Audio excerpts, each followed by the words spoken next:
Noong unang panahon, may isang rosas na labis na ipinagmamalaki ang kanyang kagandahan. Ang tanging bagay na kanyang ikinadidismaya ay ang katabi niyang pangit, nakakahuyang halamang kaktus. Halos araw-araw ay nilalait niya ang hitsura ng cactus, ngunit hindi ito kailanman sumasagot. Kay pangit naman ng cactus na ito, madalas sabihin ng rosas, sinubukan ng iba pang mga halaman, bulaklak, at puno na pigilan ng rosas sa panlalait, ngunit labis na nahumaling ang rosas sa sarili niyang kagandahan kaya hindi siya nakikinig. Lumipas ang tagsibol at dumating ang tag-init. Walang ulan. Unti-unting nawala ang dating ganda ng rosas at nagsimulang malanta.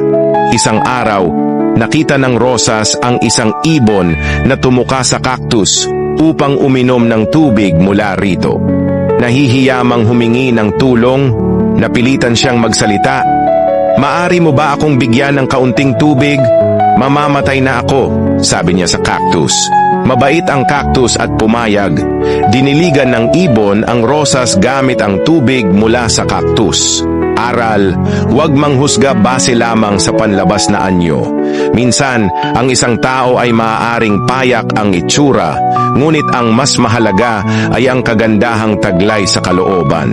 Laging tatandaan na ang masarap na alak ay hindi sa gintong sisidlan iniimbak, kundi sa palayok na payak.